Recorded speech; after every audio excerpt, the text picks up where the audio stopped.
Hello, I want to start by welcoming everyone. My name is Dr. Kendall Coker. I am an associate professor at the University of New Haven in the Department of Psychology with a dual appointment in the Department of Allied Health. I am a clinical psychologist with a specialization in forensic psychology, and I'm also an attorney, and I will be moderating today's panel. Now, the month of May is National Mental Health Awareness Month. And when I think about mental health awareness, it makes me really think about equity. And I hope that after today's discussion, we will all advocate for these discussions to occur on an ongoing basis every single month. Now, I'm excited about our panel, which is Together for Mental Health, reaching traditionally under-resourced communities with our three esteemed panelists. And at the end, we will reserve some time for question and answer. But before we begin, I want to thank the audience for taking time out of your day to engage with us on this very important discussion. So let me introduce the panelists.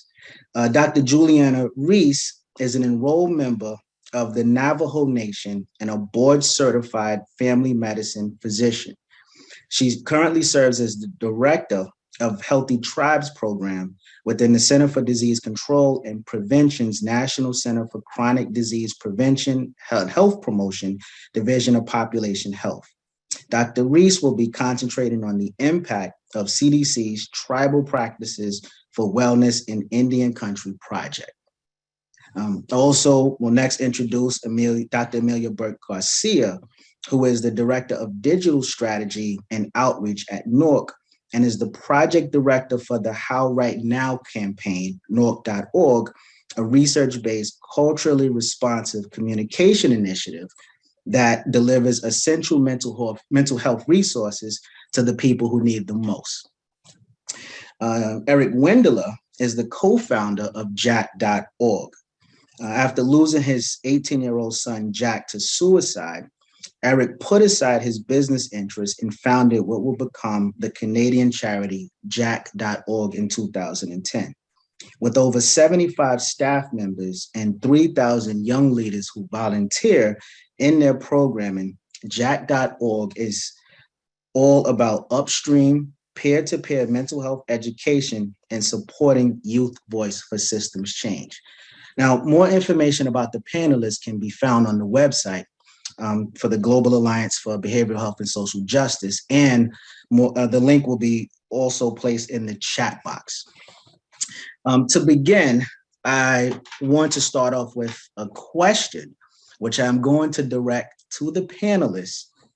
And I kind of have a little bit of a smile on my face because the question I think will be an easy one for you, but hard to answer briefly.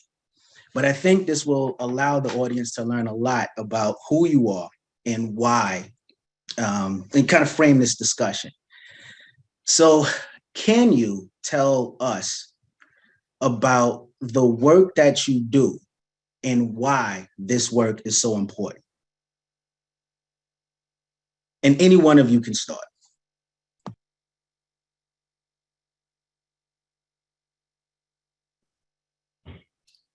Thank you, Kendall.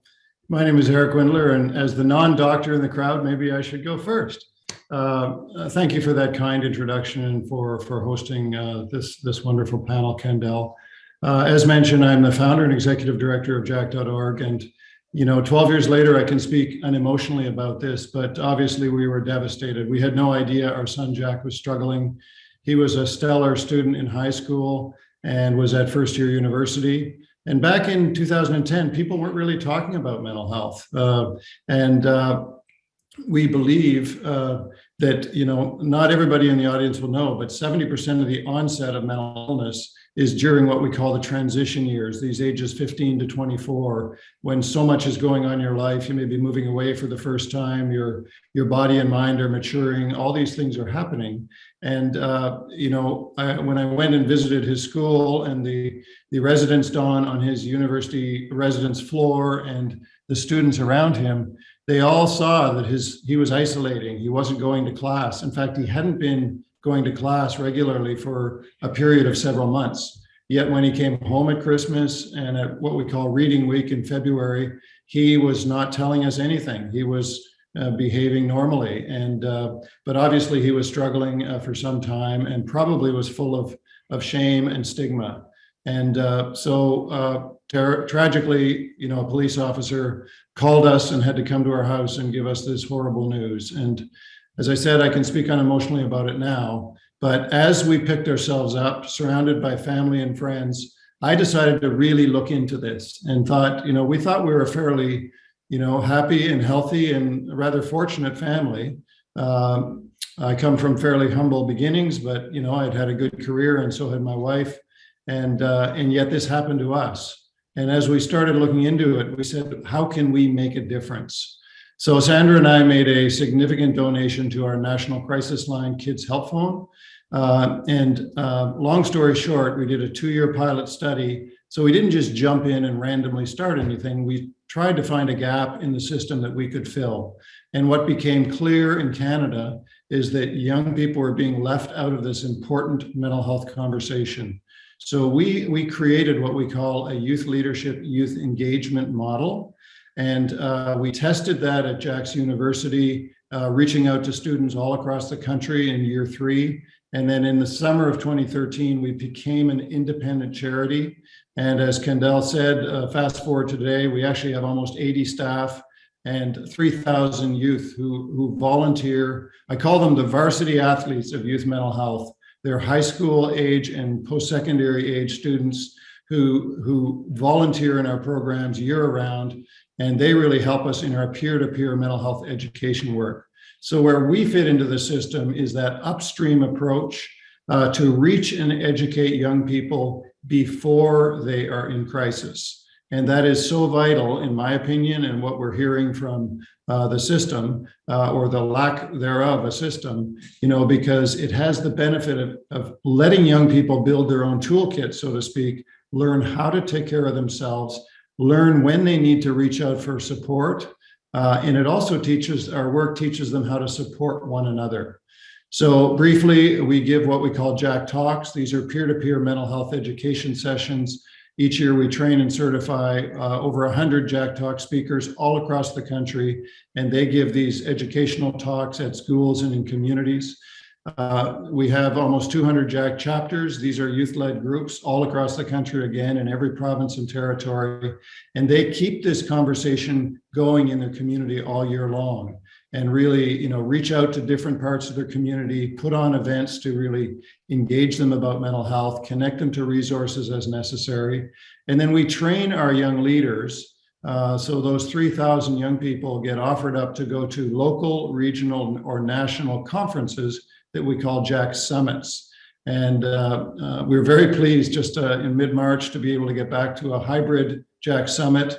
Historically, they've all been done in person. We had to go 2 years digital, obviously, but we had our young leaders from all across the country back in Toronto, and it was terrific. And then briefly, I want to mention a digital resource, and I hope we can put this in the chat as well. As our young leaders started learning more about mental health and stigma started to reduce a little bit, they came to us and said, we want to learn how to be there for our peers. And we did another landscape scan and searched for an evidence-based and youth-engaging resource, and we couldn't find one anywhere. And so we created, our funders came to our rescue, and we invested and created BeThere.org, which is a terrific resource, well over 800,000 individual users so far. And it really teaches people about mental health, to recognize signs and symptoms, and how to weigh into these tough conversations when you notice the change in behavior. And frankly, this really resonates with me, because if those around my son had seen these changes in behavior, which they did, but understood what they were, then we might have had a different outcome. And then I just wanted to say, Eric, really briefly, before you continue to go, the link that you were referring to, I think, is now in the chat box. Is that correct? Do you see it? Is that it? Sorry, I wasn't looking at the chat box. Yes, it is. Okay, that's it right there. Okay. And I'm almost done. Very briefly, during COVID, a terrific US foundation called Born This Way Foundation reached out to us. And I often joke that there's a lot more famous than me. It's Lady Gaga and her mother founded Born This Way Foundation. And they really liked what they saw with the Be There resource. And together we have created what we call the Be There Certificate Program. So this is a training program that young people and anyone who supports young people can actually take a course and learn all the Be There content and earn a certificate. You know, a lot of young people want to have something for the resume, and it's a terrific thing to do. It only takes 2 or 3 hours. It's completely free. It's in English, French, and Spanish, and they're sharing it around the US. We're sharing it around Canada, and we've got a lot of uptick in countries outside of Canada and the US. So Eric, actually, you're going into a question I'm about to ask a little bit later. So we want to get away from the spoilers. So I want to transition over to Dr. Reese next. So hold on to that thought, because I'm going to come back to that question. All right, Kendall. Thank you. Yep. Dr. Reese. Yes, thank you, Kendall, and thank you, Eric. And again, thank you all to the folks on this call that have made the time to hear us today. I'd like to first introduce myself in my native language, which is customary in my culture. Yat e kwasin, Julianna Reese nishya, tkapan nishle, senhabili bashichin, hiya ani edashiche do, ashihi edashinale, teotore den nasha, asane nishle. Good afternoon, everyone. Again, I'm Julianna Reese. I'm currently the Director of Healthy Tribes within the CDC. I was born and raised on the Navajo Nation in a small town called Fort Defiance, which is originally a military post. This says a bit about the history that impacts our communities today, and I'll talk a little bit more about this later. Throughout my life, I've had many experiences that have shaped my career goals, and I'll link that to the work that I'm doing today. I first ventured off for school for a profession dedicated to improving health in Native communities through medicine, behavioral, community, and public health. I found my place with the CDC after nearly 20 years of direct primary care experience and many leadership and administrative positions aimed at underserved populations, particularly American Indian Alaska Native communities. Here at the CDC, we partner with American Indian Alaska Native communities to promote health, prevent disease, and strengthen cultural connections to improve health and promote wellness by using culturally responsive approaches. We primarily do this through 3 cooperative agreements that support chronic disease prevention in Native communities. These agreements are managed by the Healthy Tribes program. The first is Good Health and Wellness in Indian Country, or GWIC. GWIC is a cross-cutting initiative that focuses on policy systems and environmental changes with a strong emphasis on community clinical linkages to prevent chronic diseases. The second program is Tribal Epidemiology Center's Public Health Infrastructure, or TECFI. TECFI focuses on strengthening Tribal Epidemiology Center public health capacity and infrastructure in American Indian Alaska Native communities. This is a critical need and lays the foundation for all the work that we do following what TECFI initiates. And the third is Tribal Practices for Wellness in Indian Country, which was mentioned earlier. This acronym we refer to as TIPWIC. It's one of our most innovative cooperative agreements that supports the implementation of cultural and tribal practices as a path to prevention and wellness promotion in Native communities. In today's conversation, I'm excited to talk about TIPWIC and how we support American Indian Alaska Native communities to build resilience and connections to family, community, and culture through tribal practices. As we will discuss later, these culturally responsive programs can reduce risk factors for chronic disease and promote wellness among American Indians and Alaska Natives. Again, I'm truly honored to be here with such an esteemed panel of colleagues, and I look forward to the discussion. Thank you. Dr. Burke. Dr. Garcia Burke. Well, thanks so much, Kendall, and thanks to Dr. Reese and Eric and for the Global Alliance for putting this together. I echo my panelists and my co-panelists that this is a really important topic, and I'm so honored to be able to join today. My name is Amelia Burke Garcia. I am a health communicator with about 20 years of experience working on health communication, program planning, and evaluation. I've worked on a variety of different topics for a variety of different type of clients. I'm currently with NORC at the University of Chicago, where I lead their digital strategy and outreach program area. I've had over the past 2 years the immense honor and pleasure of helping CDC and the CDC Foundation develop and launch the How Right Now, or Que Hace Ahora campaign, which is an initiative that started out in early 2020 to help support the mental health and emotional well-being of Americans as the pandemic sort of came into all of our lives. What started out, I think, as sort of an immediate part of the immediate response to the COVID pandemic, of course, has required continual support and needs over the past 2 years or so. So I'm going to talk a little bit today about the How Right Now campaign and about the work that we've done to serve communities across the United States and what we're doing now to refocus and support emerging mental health and emotional well-being needs, as in part as a result of COVID, but also in part as a result of disruptions to social determinants of health, specifically as a result of the pandemic. I think what's interesting about this panel, if I may, Kendall, is we've got perspectives from sort of community mobilization and outreach. We've got policy and infrastructure perspectives here between my two co-panelists. I come from a communications background, and in particular, health communication and behavior change.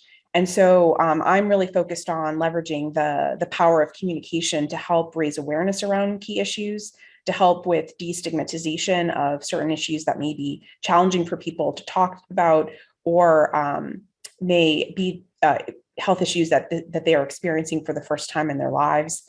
And then in addition to that, sort of looking at how we can provide resources, develop resources that serve the needs of the populations we seek to support, and then measure outcomes. And so just really pleased to be here today, and thank you for having me. Thank you for being a part of this panel. I appreciate all of the stories that you've shared. And Eric, it's always very emotional to hear people talk about that the personal loss that we experience, which really, I think, highlights the need for these types of discussions. And I appreciate the work that everybody here is doing. And Dr. Burke Garcia, your comments just made me think about the next question that I want to ask everybody, which is, what have been the most effective strategies to reaching your communities, or in the context of the work that you do? And I'll direct that to any one of the panelists. But Dr. Burke Garcia, thank you for kind of segueing us into that next question. Did I stump the panel? No. Dr. Reese, why don't you go ahead, and then I'll jump in. I think the reason we've all paused is, before we go into effective strategies, I think it's really important to kind of look at what the needs are and where we are before we develop those strategies. And that's kind of the secret sauce to what we do with our Healthy Tribes programming. We solicit the needs of the community from the community. It is so important to really, I mean, we have all the great minds at the top, and we could even have the solution to the problem, but without understanding what the perspective in the grassroots are, we really have to be able to kind of bring those two together and incorporate that real need at the area that we're focused on. And so that's just the essence of a culturally responsive approach. And so with American Indian Alaska Native communities, and the things that we do are actually translatable to all communities, but I just happen to focus in American Indian Alaska Native communities. There are innate strengths and protective factors that lie in the communities. They're deeply rooted in tribal culture and traditional ways of life. As you're likely aware, Native culture and traditions have been severely disrupted by historical trauma, perpetuated by colonialism, racial discrimination, federal policies such as the Federal Indian Removal Act, the Termination Act, the Relocation Act, and some of these acts have happened in the 1950s. I mean, so these are not things that have happened. People like to think of historical trauma as something that's happened so far in the past, but these are actually very recent events that have impacted our communities severely. right now there's a lot of discussion about the federal Indian boarding schools and what that means and what kind of approach we will have to that. So all of this trauma has sequela, and it's perpetuated in our communities through intergenerational and multi-generational trauma. And that culminated with the social determinants of health. I mean, we're looking at massacres, disease, starvation, criminalization, imprisonment, poverty, forced removal from traditional lands, traumatic boarding school experiences. All this characterizes the history of America, and it contributes to cultural genocide and the undermining of self-reliance in Native populations. This all establishes the basis of chronic diseases in tribal populations and in many populations. So when you talk about what are the strategies, I think it's really important to look at what is the essence of that community that makes them different from others. What is their experience? The loss of traditional ways of life and forced adoption of Western lifestyles set up the basis of social determinants of health in Indian country. And this has led to a high burden of chronic disease and associated risk factors compared to any other racial and ethnic groups. If you looked at practically any statistic out there, chronic disease, mental health, suicide, American Indian Alaska Native populations are at the top.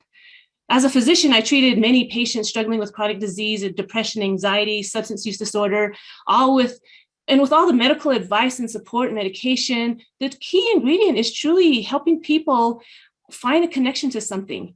And typically in American Indian Alaska Native populations, that's their identity, that's their culture. And patients will tell you that's what's missing. Oftentimes, maybe people don't know. Maybe they don't know their culture. Maybe they weren't brought up in a traditional environment. But reinstilling that or finding a way to add that to someone's life is really powerful. TIPWIC is designed to provide an opportunity to reinforce, reinstill, and even reintroduce these protective factors in a way that is community directive and culturally responsive.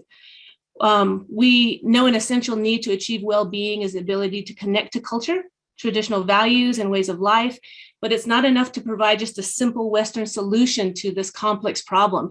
We really have to figure out how we want to reach people where they are. And so this is kind of a little bit of a transition to Eric, because I love how right now, and I love what Be There stand for, because they're there for the individual when they need it, not 3 months down the road when I can get a referral in, not at some other juncture. It is right then, right now. So I will stop and let my colleagues add to the question.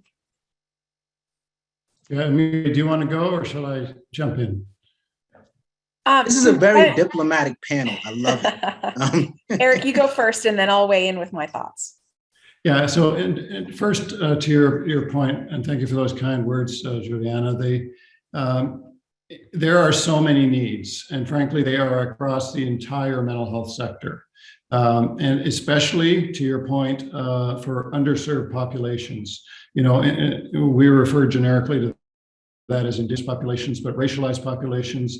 Canada has a huge amount of newcomer Canadians, maybe coming from a country where mental health is not part of the culture, et cetera. So there are so many needs, from the education piece all the way up to accessing, some basic care to more serious care, et cetera. And to the point that was made, suicide is still the leading health-related cause of death amongst young people. So to my mind, there is a real priority of the needs to reach people when they're young. And I often use the analogy of, if you can reach a young person and coach them not to start smoking, you get a lifetime of benefits, and you will hopefully prevent them from, for example, having cancer later on. That also has an offsetting effect on the downstream part of the care system.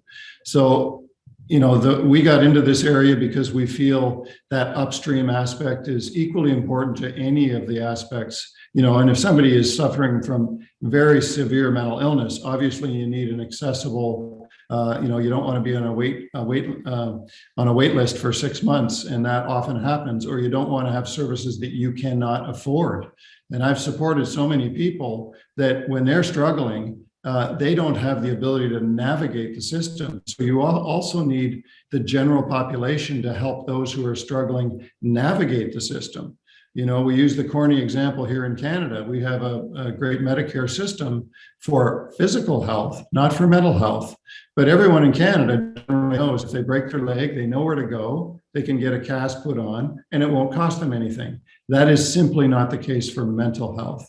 So really normalizing this population or this conversation is critical, and especially focusing on underserved populations who are at a higher risk and have less opportunity for affordable, appropriate, and accessible services.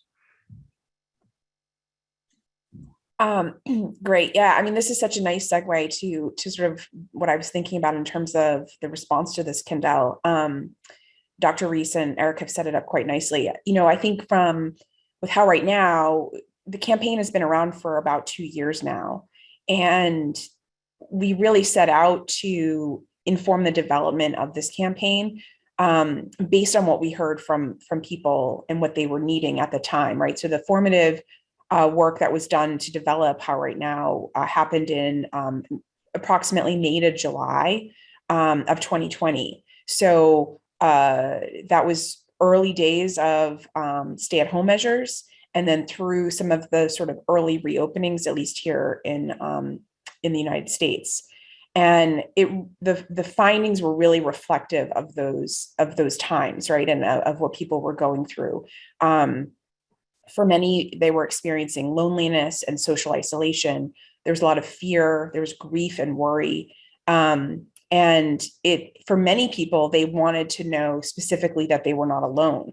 There were many of them that this was maybe the first time they were experiencing challenges in terms of their mental health or emotional well-being, and having that validation. And sort of to Eric and Dr. Reese's points around normalizing the conversation of making sure that people know that it's okay not to be okay all the time, especially in the early days of the pandemic, when we had no idea really what was going on and what the future was going to be like. But they also and this goes back to Dr. Reese's point as well, there's a recognition of needing to be resilient and having hope and strategies to cope.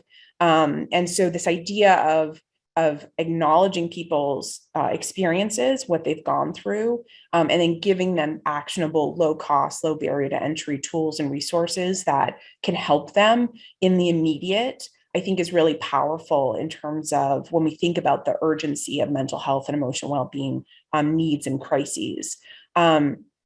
And as we've gone through the pandemic and we've gone through the shifts over the last 2 years, we really have seen the disparate effects of the pandemic on populations.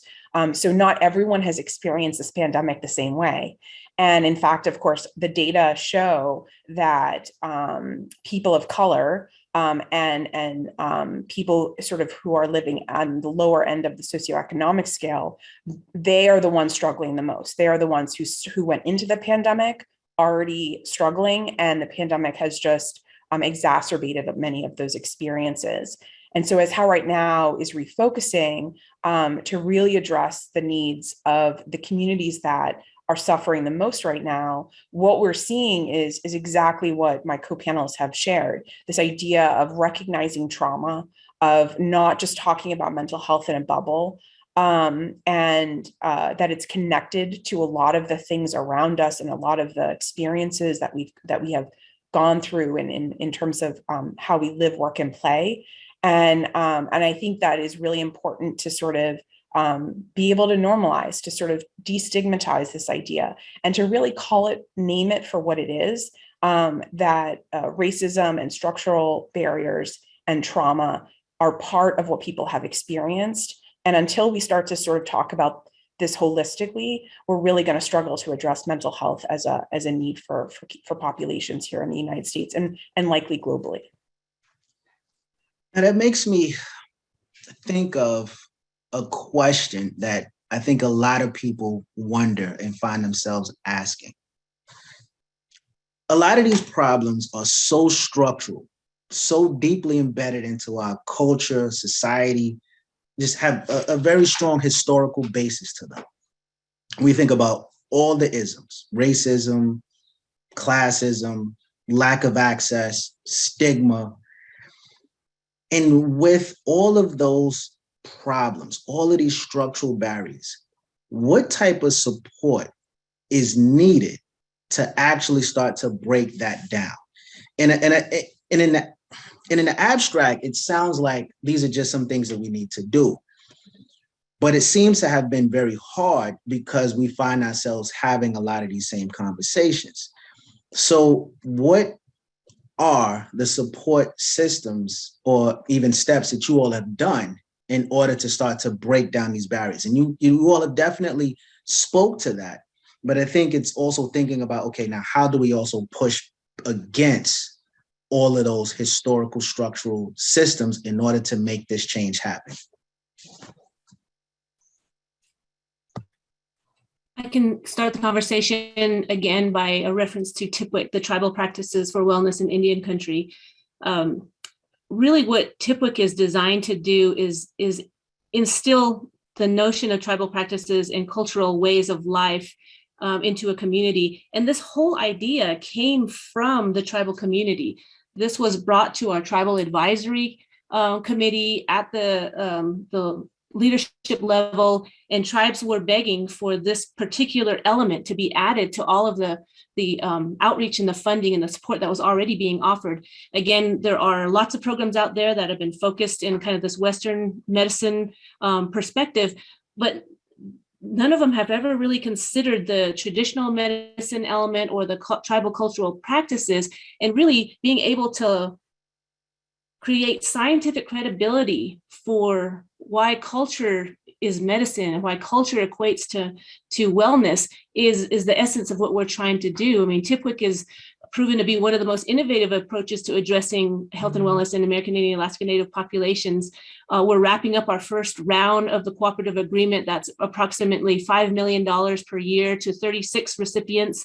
We've included 21 tribes, 15 urban Indian organizations. The second round of TIPWIC is set to start this summer, and it'll go through 2027. The strategies of TIPWIC, again, are kind of derived from the community. And there's this really important part that the CDC has allowed these communities to sort of define what practices they are going to institute, because every tribe is different. There's so much diversity. And so I think that's really the start. It's this general global awareness that something is missing. And then it's really needling and razor focusing in on what those specific needs for the community are and customizing these general approaches to meet the needs at the local level. Yeah, I can jump in, Kendall. Thank you, Julianna. Thinking about, what is needed, I think we have to be realistic. This is not something that is going to be solved in 6 months or a year. I've been at this for 12 years, more than full time. And it occurred to me probably 6 or 8 months in that this was probably a 30-year endeavor, and if you break that into big chunks, there is certainly the education piece that comes along as a really important thing to reduce stigma. But to Julianna's point, that education has to be contextualized to the population. You can't just put, one webinar out there or one video and educate everybody. It really has to be something that relates, whether they're youth, whether they're Indigenous youth, whether they're newcomer Canadians, racialized Canadians. And a big part of that, of getting people talking about mental health and comfortable talking about mental health has to do with, engaging content that makes it okay and getting everybody talking about this. I think that's really critical. But then having changes to the system to really, achieve the long-term ambition of having mental health and physical health kind of on par, and we're nowhere near on par. Certainly in Canada, and which is a very fortunate country, globally a very fortunate country, and we're still struggling with that. But there is lack of funding. There is lack of resources, even if you can afford the funding. And that is something that is going to take time to sort through. And that means a lot of advocacy work to get with our decision makers, thankfully, you can't read a newspaper these days without mental health being, prominent somewhere in just about every single issue of a newspaper. That's good news. And that's getting this conversation going. But then creating the right education pieces to reach people early on so they're comfortable reaching out for help, but then having a receptive, affordable, and appropriate care system is absolutely critical to, to executing it, and to these different populations. It's really, especially as I often say, we were not an underserved population when we lost my son. Had we only known he was struggling, we probably could have navigated our way and afforded to get him some care, but we didn't know. Okay, but imagine a family that realizes their child is struggling, but then they just are stuck on a wait list, or they can't afford to get access to services. This is something that it's a big, complicated, I've been saying a 30-year project that we're 12 years into, and there is so much more work to be done across the entire system. And I'll just add to those points that, I come from a communications perspective.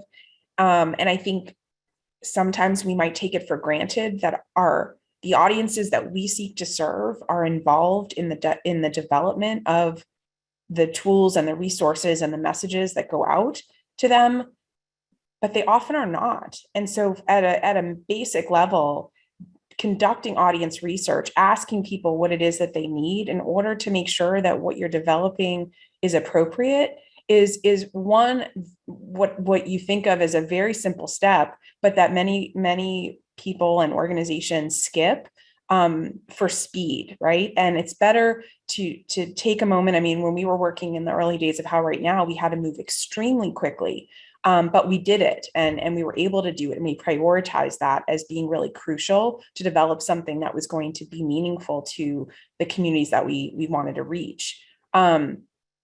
I also think How Right Now is a partnership-based campaign. It is not a mass media campaign. So recognizing that not all voices are equal for these communities, and that just because we say something as a campaign doesn't necessarily mean that it fully translates or even reaches people who might be suffering.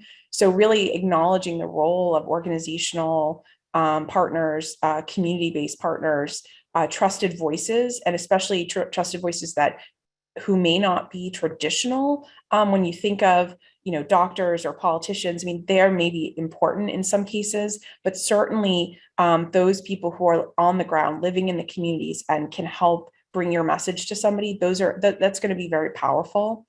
And then I also think of what is needed. Mental health is going to be the long tail of this pandemic, right? So there are many other things that people are going to be struggling with, of course, and I don't mean to minimize those, but mental health will be the long tail. And we should not forget what we have learned in this pandemic around the importance of mental health and how people have struggled. And as soon as we can go back to restaurants, everything is all better because we can all get together, because that is a very important, but also superficial level of how people have struggled. And it is so important for us to keep that front and center, along with many of the other things that we have learned in this pandemic. But of course, for this topic, mental health we can't forget. We just can't forget, because if we forget, then it just all goes back to normal and nothing is going to change for the better. And it really makes me think. Yes, go ahead. I just wanted to add one thing to that. You were talking about strategies and effective, how we deal with these systemic things that are happening that we're all struggling with. And we know that addressing social determinants of health has a large potential to narrow these disparities across chronic diseases and a number of systemic and unfair things that are existing in our communities.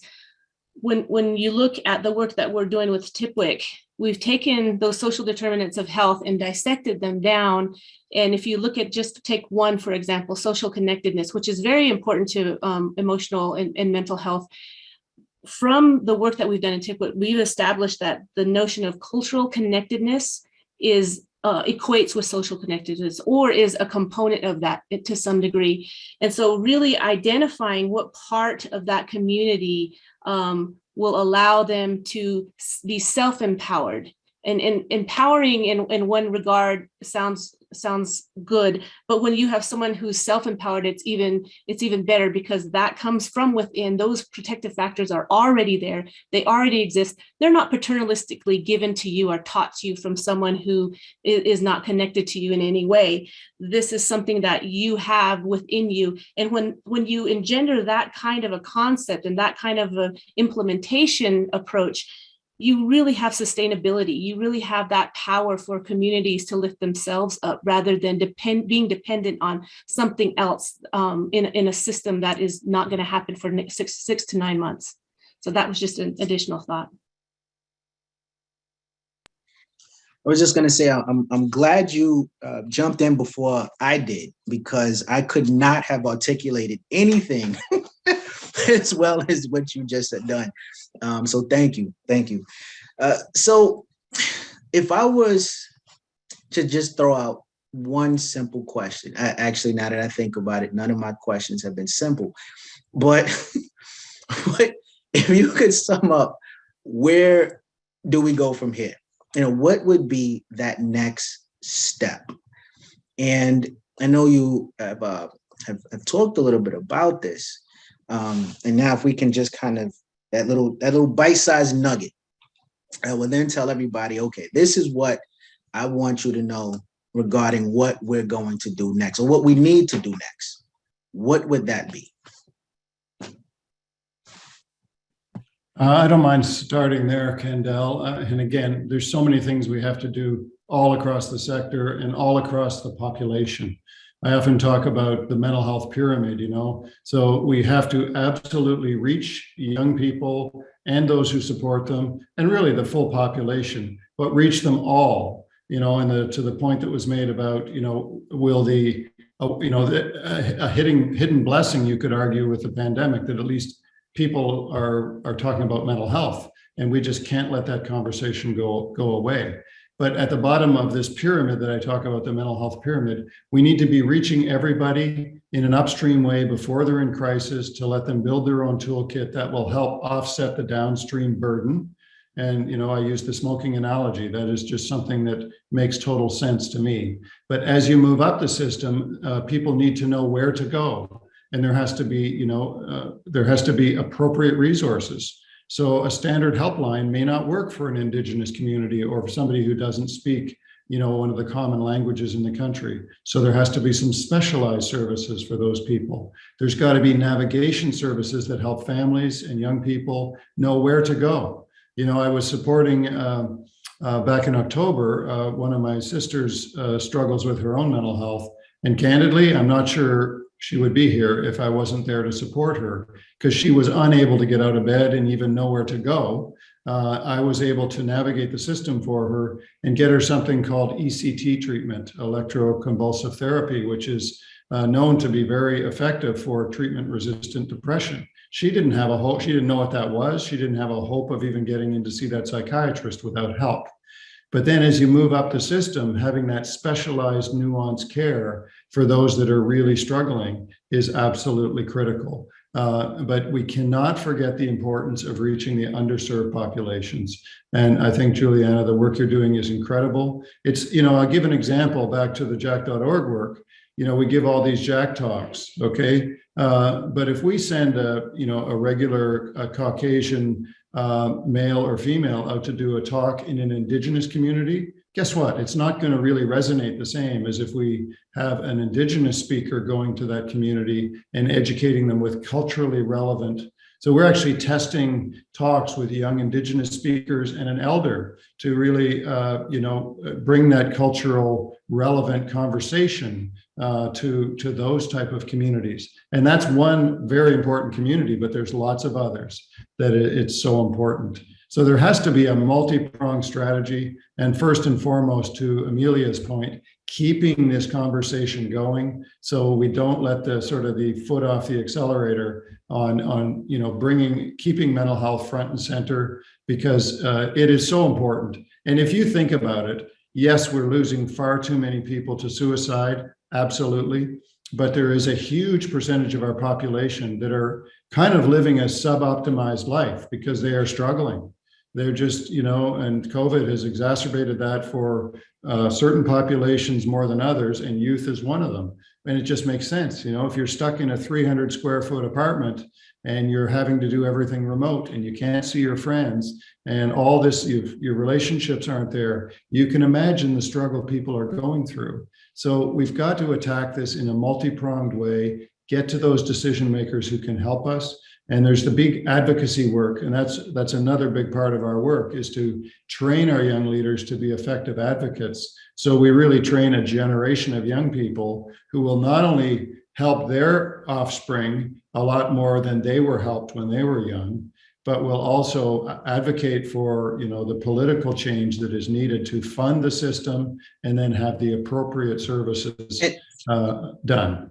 I just wanted to jump in really quick, Eric, because I wanted to have the other panelists also jump in with their responses to this. And I think I realized that next time we're going to need 2 hours to have a panel about this, because I know everybody's doing some very, very important work in this area and really want to talk about it. And I can't wait to go to you, spend more time on your site as well, Eric. But the rest of you, can you also kind of jump in? Yes, Eric, I want to echo a number of things that you said, but I want to also add that you mentioned earlier in Canada, they have this health system that does not include mental health. And it's like that. It's similar to that in other parts of the United States as well. But I think what an Indigenous perspective really brings to the general picture of all this is this notion of comprehensive health, of wraparound care. I went into family medicine to do full care of patients from cradle to grave. I'm treating young people and elders. And when you look at Indigenous perspectives of health, it includes physical, mental, spiritual, emotional, all aspects of health. And it really incorporates from cradle to grave. I mean, the youth are absolutely important. They have this unbridled strength, but sometimes there's a little bit of fragility that is associated with that.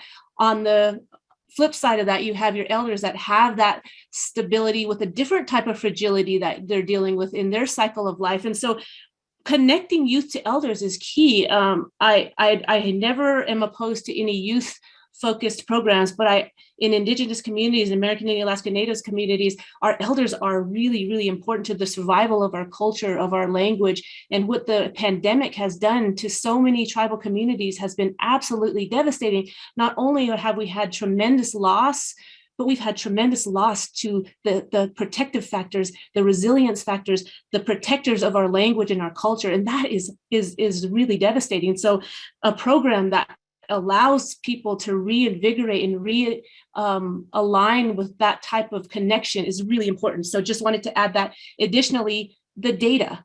We can talk about how effective this may be in someone's mind all day long, but we have to have the scientific data. We have to have the numbers. We have to have this established that this actually works in a scientific way before we're going to get much funding for this. So that's also what TIPWIC is doing. We are establishing that scientific credibility that culture is medicine and culture equates to health.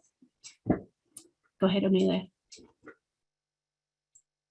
Well, I want to leave time for messaging or for questions. I just want one quick note. I think Dr. Reese set it up perfectly. From a communications point of view, I think more audience research, more audience-centric and focused research, and more culturally responsive messaging to support mental health and emotional well-being well into the future, both to address the long tail of COVID, but also needs that existed before COVID and still exist outside of COVID. So Kendall, I'll turn it back to you. Thank you. So I just wanted to open the floor for questions from the audience. And I see one, it looks like it was directed to Eric. What recommendations or initiatives the Jack Foundation has to advocate for policy, specifically implementing mental health initiatives in the school and higher education systems, such as health curriculum, core classes across school districts? Yeah, that's a it's a very interesting question, Kendall, and thanks for that. I didn't see that question, but the chat's going pretty quick while you're trying to concentrate here. What we've done historically is we've got the word out through socials and outreach, and then schools and communities invite us into their communities. What we're giving some serious thought to now and talking to other like-minded organizations is how we can get mental health more integrated into the education system. And I often use the corny example. Young people deserve to learn about mental health as much as they deserve to learn how to, read or write or do arithmetic or learn geography or history. It's absolutely key. But what's key also is that it's appropriate, and the peer-to-peer piece is really helpful because we know from the evidence that young people won't really pay attention if it's not engaging. And certainly you need it to be evidence-based, but it needs to be engaging. And when you can imagine a Jack Talk with 2 young trained speakers who spent 50 hours volunteering, learning how to deliver a Jack Talk, and they're up on that stage or on that Zoom call, sharing their own personal journey with mental health and how they have gotten through it and how their life has been transformed. That is that type of education that I think will be, rather than just sort of classic textbook stuff that they'll read and, try to get through the course. It has to be something that's really engaging, and that peer-to-peer side of it. And candidly, peer-to-peer at any age makes sense. That's why you would want, somebody struggling with an addiction who's, my age, 61. It's probably best that they talk to somebody who's been through it, who's more or less their age. And there's a resonance there, so peer-to-peer and storytelling are critical ways. And if we can get that more integrated into the education system, I think that's a critical way, and we're working in that direction. There are a couple of questions coming in, and I'm going to try to sum them up in ways that any of you can address. When it comes to children and parents trying to navigate the mental health needs of their children, it creates some kind of a little barrier, right? Because the parents can be frustrated with dealing with the mental health system and getting their kids connected, but then also their children may not necessarily be willing to discuss their issues with their parents. And so how do we get to a place where, and this is something that can carry across systems, right? When we think about underserved communities, when we think about a digital campaign to really promote education around mental health, how can we then tackle these issues where parents are trying to help their children and children don't always necessarily may be willing to talk to their parents, and then everybody's trying to deal with the frustrations of accessing the mental health system?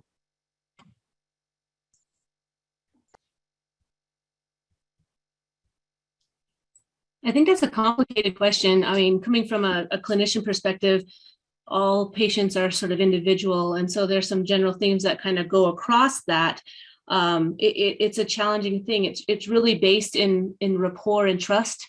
And once that is established, then there's lots of different techniques that I would use in discussions with parents and children and even community members that include humor. Humor in Indigenous communities is really, really powerful. And it's really not just something that breaks down barriers, but it also forms connections. And so really figuring out what you can use to connect with both that mom and that child. Once that is in play, with kids, I often would resort to activities, whether that's a sport or a tribal activity or a game that helps kind of make it a little less confrontational in the discussion, but also allows for a little bit of a spontaneous engagement. And so lots of those kinds of techniques in a clinical setting that are helpful with parents and kids. It's often really, really important to help them understand also the why behind all of this, because oftentimes people are internalizing this.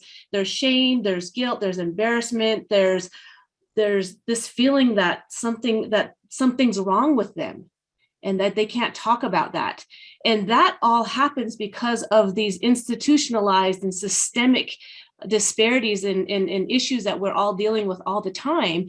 And it's cross-cutting across race, across gender, across a lot of different things. And so getting people to understand where that comes from and the why really helps people to figure out where they want to go and which coping strategies would help them, because that part's all individualized. If you're a child growing up in an environment that you see as normal, that is perpetuating, that is traumatic, then you don't really see outside of that, and you don't understand necessarily what is quote normal and not normal. So understanding that why these things happen and what history is behind it is eye-opening for a lot of people. It pulls the guilt off of that, like, oh, this is actually something, it's a cycle that's happening to me. It's not me, and I can get out of it. And getting people to get that part of it is really tricky, and it's an individual journey. But I know that's a lot of words to your question, and that sort of idea has to come with these immediate responses that people get. That's what these apps do when people call a crisis line, and they try to engage people and redirect them from what's happening at the moment to really postpone what people are considering at that moment. And so then there are other steps beyond that need to be in place. And that's the chain that we need to work on as well. And actually, I wanted to kind of let Dr. Burke Garcia get the last word here, because there's a lot of comments going on in the chat box around prevention, intervention, family engagement. And I wonder to what extent can we really, use mass communication or these communication strategies to really maybe push this along in order to bring and address some of the very issues that are being raised as questions. Yeah, no, thanks, Kendall. That's a really important question. And I think it's a really, it's not a straightforward answer. I think that the answer, I guess the short answer is yes. The longer answer is that it requires, I think, a multi-pronged strategy that for reaching kids, reaching parents, understanding the needs of kids, understanding the parents' perspectives. I was just reading through the chat, and there's a lot of conversation around bringing families together and getting families on the same page. And I think that requires an understanding of all the perspectives and what's going to work best. And I also think that's going to change depending on the type of family you're talking with, right? Not all families are your sort of quintessential, mom, dad, child, children families, whether that's a single parent family, whether that's an interracial family, whether that's a Hispanic Latino family where influence between the parents and the kids is very strong. And I think that aligns with what Dr. Reese shared around elders and youth in American Indian, Alaska Native communities. And whether it is a chosen family, right? So family is a broad concept. And I think we have to be thinking about what that looks like and not trying to serve all needs with one message or one channel. And then I just want to reiterate the importance of trusted messengers. This is a difficult thing to do, and of course, a resource intensive thing to do, but the broad stroke messaging approach really, it only works for broad awareness. It doesn't work at the level of community engagement and uptake of the messages and the behaviors that we want people to embed in their lives to hopefully live healthier and safer lives. So that's how I would end that question. Okay. So first, as we're ending, I want to thank the panelists. I also want to thank the audience. And I was taking some notes, and I just want to wrap up by saying that your work is needed, it's appreciated, and it's life-changing for the communities that you serve. And I think that one major step towards positive change is all of us recognizing that we all must play a part in it. And in the end, I think this comes down to justice, right? And when I think about justice through this holistic lens that allows people's emotional wellness needs, their physical needs, as well as every other type of health. There's no shortage of equity issues in our society. But I just wanted to end with that point that said that we really need to think on a broader sense about justice within the health and emotional wellness context. And we do have a conference coming up in October, which is Coming Together for Action. So if anyone is still interested in submitting abstracts for that conference or attending that conference, I welcome you to submit your abstracts. And if you have any questions, you can find more information about that conference on the website. I'm not usually one to be lost for words, but this panel may have stumped me with regards to some of the things that I even thought about saying. So thank you again to the audience. Again, thank you to the panelists, and goodbye, everyone. Thank you, everyone. Have a great evening. Thank you.